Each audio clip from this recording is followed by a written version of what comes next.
40-এর রোনালদোর কাছে হার মানল 17-র ইয়ামাল। শ্বাসরুদ্ধ ফাইনালকে স্পেনে হারিয়ে নেশনস লিগ চ্যাম্পিয়ন পর্তুগাল। আসুন জেনে নেই আজকের রিপোর্টে বিস্তারিত। স্পেনকে ট্রাইব্রেকারে 5-3 গোলে হারিয়ে দ্বিতীয়বারের মতো উয়েফা নেশনস লিগ চ্যাম্পিয়ন হলো পর্তুগাল। দেশে দ্বিতীয় নেশনস লিগ দিল রোনালদো। স্পেনকে ট্রাইব্রেকারে 5-3 গোলে হারিয়ে দ্বিতীয়বারের মতো উয়েফা নেশনস লিগ চ্যাম্পিয়ন হলো পর্তুগাল। শ্বাসরুদ্ধ এই ফাইনালের ম্যাচে নির্ধারিত অতিরিক্ত সময় শেষে দুই দলে ছিল 2-2 গোল সমতায়। শেষ পর্যন্ত ট্রাইব্রেকারে আলভারো মোতারার নেওয়া শট রুখে দিয়ে পর্তুগালকে শিরোপা এনে দেন গোলকিপার দিয়াগো কস্তা। মিউনিখের আলিয়াঞ্জ অ্যারেনায় বর্তমান চ্যাম্পিয়ন স্পেন ফেভারিট হিসেবেই মাঠে নামে।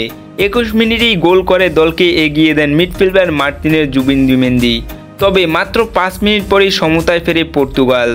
নুনো মেন্ডিসের নিখুঁত শটে স্কোর লাইন হয় 1-1। এরপর 45 মিনিটে আবারও লিড নেয় স্পেন। এবার গোল করেন মিকেল ওয়াইয়ারজাবাল। বিরতির পর শুরুতেই ম্যাচে ফেরার ইঙ্গিত দেয় পর্তুগিজরা। 61 মিনিটে গোল করে নিজের নাম স্কোর শিটে তোলেন 40 বছর বয়সী ক্রিস্টিয়ানো রোনালদো। দলের হয়ে এটি তার 129তম গোল। ম্যাচের বাকি সময়ে দুই দলই আক্রমণ চালালেও আর গোল হয়নি।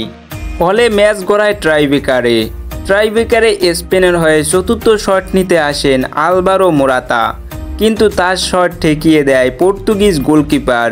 পর্তুগাল 5টি শটেই সফল হলে 5-3 ব্যবধানে জয় নিশ্চিত করে। ফাইনাল ম্যাচটিতে তরুণ উদীয়মান ফুটবলার ইয়ামাল ছিলেন, কিন্তু দলের জন্য ফাইনালে করতে পারেনি কিছু। অন্যদিকে 40 বছর বয়সী ক্রিস্টিয়ানো রোনালদো একটি গোল করে নিজের দলকে এগিয়ে নিয়ে গেছে ফাইনাল ম্যাচে। মূলত ক্রিস্টিয়ানো রোনালদোর গোলেই 2-2 সমতায় ফেরে স্পেন বনাম পর্তুগাল, যার জন্য ম্যাচটি ট্রাইব্রেকারে চলে যায়। শেষ পর্যন্ত পর্তুগাল 5-3 ব্যবধানে শিরোপা জয় করে। খেলাধুলার সকল প্রকার আপডেট পেতে চ্যানেলটিকে সাবস্ক্রাইব করে রাখুন। ফেসবুক পেজ থেকে দেখে থাকলে অবশ্যই পেজটিকে ফলো দিয়ে রাখবেন।